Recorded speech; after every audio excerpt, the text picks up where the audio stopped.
전쟁과 평화, 그리고 알곡과 가라지, 이 두 가지 개념 어떠세요? 전혀 상관없어 보이죠? 하지만 사실은요, 하나의 아주 깊고 철학적인 질문으로 연결되어 있습니다. 지금부터 그 실마리를 한번 같이 풀어가 보시죠. 모든 이야기는 바로 이 질문에서부터 시작합니다. 만약에 선과 악이, 좋은 것과 나쁜 것이 한 밭에서 뒤섞여서 함께 자란다면 우리는 도대체 그걸 어떻게 구별해야 할까요? 이게 바로 오늘 우리가 파고들 이야기의 가장 중요한 핵심입니다. 이 질문의 원조는 사실 성경 마태복음에 나오는 알곡과 가라지의 비유입니다. 여기서 알곡은 좋은 것, 그러니까 의로운 자를 뜻하고요. 가라지는 나쁜 것, 악한 자를 상징하죠. 근데 진짜 중요한 포인트는 뭐냐면 이 둘이 추수 때까지는 한 밭에서 같이 자란다는 거예요. 겉보기엔 구별도 잘 안 돼요. 그러다가 맨 마지막 추수의 순간이 와서야 비로소 알곡은 곳간으로 들어가고 가라지는 불태워지는 운명으로 갈리게 되는 거죠. 자, 그래서 오늘 우리가 떠날 여정은 이렇습니다. 먼저 우리가 당연하게 생각하는 평화라는 개념을 한번 의심해 보고요.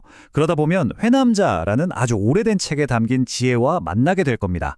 그리고 이 고대 지혜가 어떻게 한국전쟁이라는 거대한 파도를 만들어냈는지, 또 그 파도를 일으켰던 한 천재적인 장군이 어떻게 비극의 주인공, 즉 가라지가 되어버렸는지를 따라가 볼 겁니다. 이 모든 걸 거치고 나서야 우리는 진정한 승리란 과연 무엇인지 그 답에 조금 더 가까워질 수 있을 겁니다. 그럼 첫 번째 이야기부터 시작해 볼까요?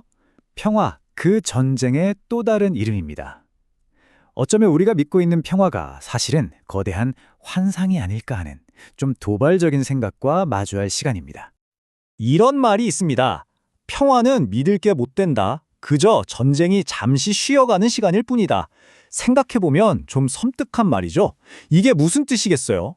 결국 우리의 삶 자체가 아무리 평화로워 보이는 순간에도 실은 끊임없이 내 편과 적, 즉 알곡과 가라지를 가려내야만 하는 치열한 전쟁터와 같다는 걸 의미하는 겁니다. 자, 그렇다면 이렇게 냉혹한 세상에서 살아남으려면, 이기려면 도대체 어떤 기술이 필요할까요? 놀랍게도 그 힌트가 무려 2000년도 더 된 고대의 책 회남자에 담겨 있었습니다. 이 책이 알려주는 귀신 같은 기술이 대체 뭔지 한번 들여다보겠습니다. 회남자가 뭐냐면요, 기원전 139년에, 그러니까 까마득한 옛날이죠, 중국 한나라 무제에게 바쳐진 책입니다. 거의 백과사전 같은 책인데 특히 군사 전략을 다룬 병략훈이라는 파트가 아주 기가 막힙니다. 그 전략이 너무나 예측 불가능해서 신출귀몰, 말 그대로 귀신이 나타났다가 사라지는 것 같다고 묘사될 정도였으니까요. 아니, 2000년 전 전략이 현대전에서 통할까요? 그 답을 세 번째 이야기, 한국전쟁의 거대한 파도에서 직접 확인할 수 있습니다. 고대의 지혜가 현대 우기화만다는 생생한 현장으로 가보시죠. 1950년 중국이 한국전쟁에 뛰어들면서 내세운 명분이 바로 순망치안이었습니다. 입술이 없어지면 이가 시리다, 이런 뜻이죠. 여기서 입술은 북한이었고 이는 바로 중국 자기 자신들이었습니다. 그러니까 북한이 무너지면 바로 다음은 우리 차례다, 이런 엄청난 위기감을 느낀 거죠. 그래서 그들은 항미 원조, 즉 미국에 맞서 북한을 돕는다는 깃발 아래 어마어마한 군대를 한반도로 보냈습니다.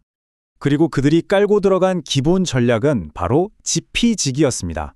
적을 알고 나를 알라는 거죠. 당시 중국군은 수십 년간의 내전을 치르면서 정말 뼛속까지 군인이 된 사람들이었어요. 한반도의 지독한 추위, 험준한 산악지형을 손바닥 보듯 꿰뚫고 있었죠. 반면에 유엔군은 어땠을까요? 최첨단 무기와 막강한 화력을 가졌지만 이 낯선 땅의 환경에는 정말 어두웠습니다. 중국군은 바로 그 약점을 정확하게 파고든 겁니다.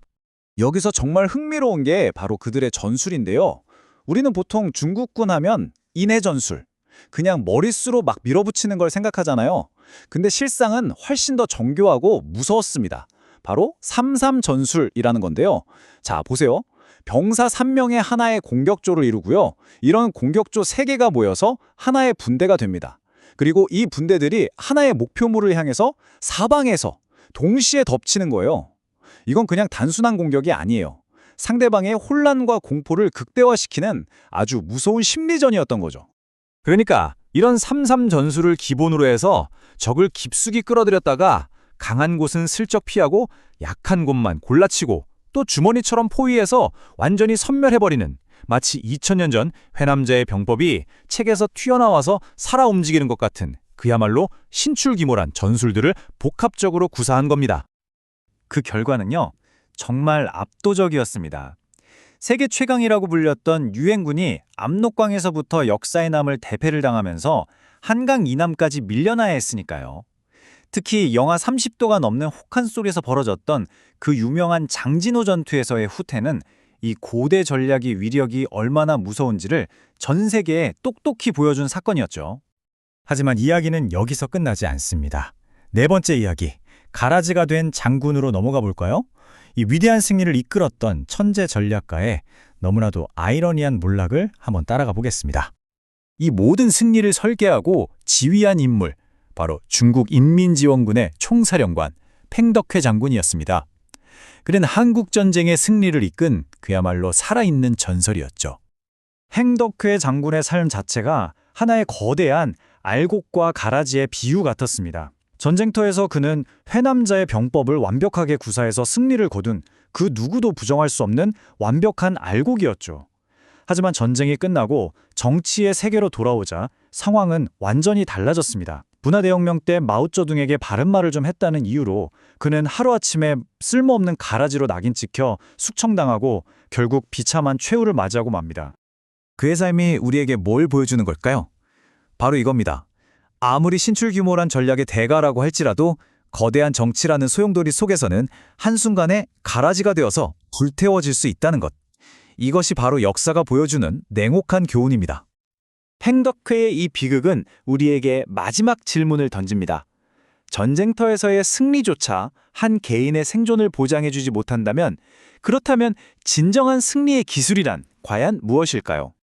우리가 팽덕회의 사례에서 봤듯이 회남자의 그 귀신 같은 병법만으로는 충분하지 않았습니다. 한 인간의 삶을 끝까지 지켜주진 못했죠.